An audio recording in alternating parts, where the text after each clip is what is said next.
আসসালামু আলাইকুম সম্মানিত ভিউয়ার্স, আপনারা সকলে কেমন আছেন? আশা করি ভালো আছেন। দেশ কিংবা প্রবাসে থাকা সকল ব্যাংক গ্রাহকদের জন্য একটি মহামূল্যবান নির্দেশনা নিয়ে আজকে আপনাদের মাঝে হাজির হয়েছি। বাংলাদেশ ব্যাংকের প্রতিবেদন অনুযায়ী আজকে আপনাদের জন্য নিত্য নতুন একটি নিউজ নিয়ে হাজির হয়েছি। বাংলাদেশ ব্যাংকের প্রতিবেদন, ব্যাংক খাত দাঁড়াতে পারছে না ৩ কারণে, আগ্রাসী গতিতে খেলাপি ঋণ বেড়ে গেছে। আসুন বিস্তারিত জেনে নেওয়া যাক। প্রিয় দর্শক, আপনারা যদি আমাদের চ্যানেলটিতে একদম নতুন হয়ে থাকেন তাহলে অবশ্যই চ্যানেলটিতে সাবস্ক্রাইব করে বেল বাটন অন করে রাখবেন। আপনাদের একটি লাইক, কমেন্ট, শেয়ারের মাধ্যমে আমাদেরকে নিত্য নতুন সব নিউজ উপস্থাপন করতে উৎসাহ যোগায়।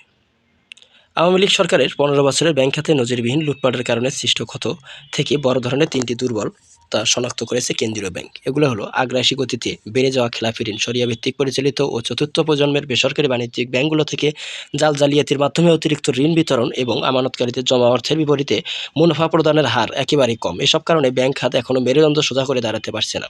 বাংলাদেশ ব্যাংক এক প্রতিবেদন থেকে এসব তথ্য পাওয়া গেছে। এতে বলা হয়, অর্থনৈতিক প্রবৃদ্ধির হার গতি ফেরানোর এবং আর্থিক খাতে স্থিতিশীলতা রক্ষা করতে হলে জরুরি ভিত্তিতে ব্যাংক খাতের খেলাপি ঋণের ঊর্ধ্বগতি নির্ধারণ করতে হবে। পাশাপাশি খেলাপি ঋণ কমিয়ে আনতে হবে। একই সঙ্গে ব্যাংক খাতে ঋণ আমানতের সুদ হারে ব্যবধানের মধ্যে ভারসাম্য রক্ষা করতে হবে। এ হার কোনো ক্রমেই বাড়তে দেওয়া যাবে না। আমানতকারীদের যেহেতু মুনাফা কম দেওয়া হচ্ছে, সেহেতু উদ্যোক্তাদের মধ্যে কম সুদে ঋণ বিতরণ করতে হবে। সংশোধনমূলক এই পদক্ষেপ না নিলে বিদ্যমান দুর্বল ব্যাংকগুলো পদ্ধতিগতভাবে আরও ঝুঁকিতে পরিণত হতে পারে, যা সার্বিকভাবে দেশের আর্থিক স্থিতিশীলতা ও অর্থনৈতিক উন্নয়নের গতিতে ক্ষতিগ্রস্ত করতে পারে।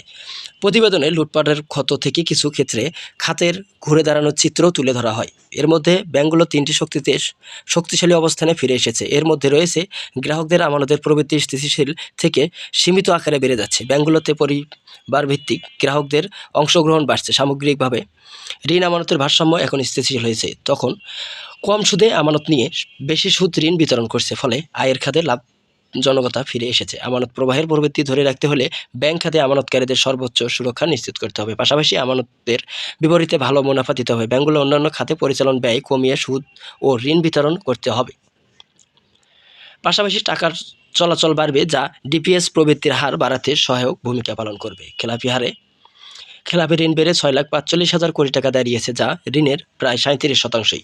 খেলাপি ঋণের কারণে ব্যাংকগুলোর সব আর্থিক সূচক বড় ধরনের ধাক্কা লাগবে, এমনকি চাহিদা অনুযায়ী ঋণের যোগান দেওয়ার মতো সক্ষমতা হারিয়ে ফেলা ব্যাংকগুলো, ফলে অর্থনৈতিক ক্ষতিগ্রস্ত হচ্ছে। এবং এ কারণে এখন ব্যাংক খাতে পুনরুদ্ধার করতে খেলাপি ঋণের ঊর্ধ্বগতি নিয়ন্ত্রণ ও কমিয়ে আনার উপর সার্বিক গুরুত্ব আরোপ করা হয়েছে। শরিয়াভিত্তিক পরিচালিত চতুর্থ প্রজন্মের বেসরকারি ব্যাংকগুলোর মধ্যে 11টি ব্যাংক দখল করা হয়েছে। ব্যাংক থেকে জালিয়াতির মাধ্যমে মাত্রাভিত্তিক ঋণ বিতরণ করা হয়েছে। এসব ঋণের একটি বড় অংশই বিদেশে পাচার করা হয়েছে। জালিয়াতির কারণে বাকি ঋণ ফেরত আসছে না, ফলে খেলাপি ঋণ বেড়ে যাচ্ছে। ফলে মূল্যস্ফীতির কারণে অর্থ যেভাবে ক্ষয় হচ্ছে, তার বিপরীতে গ্রাহকরা সুদ হারে মুনাফা পায়নি। মুনাফা পেয়ে ক্ষয়ের চেয়ে কম, ফলে আমানতের জমা রেখে গ্রাহকদের লাভ হয়নি, উল্টো টাকার ক্ষয় হয়েছে। এসব ব্যাংক যেসব নতুন আমানত দিচ্ছে, সেগুলো মুনাফার হার বেশি হলেও আগে সেসব আমানত দেওয়া হয়েছে, সেগুলোর মুনাফার হার এখনও কম।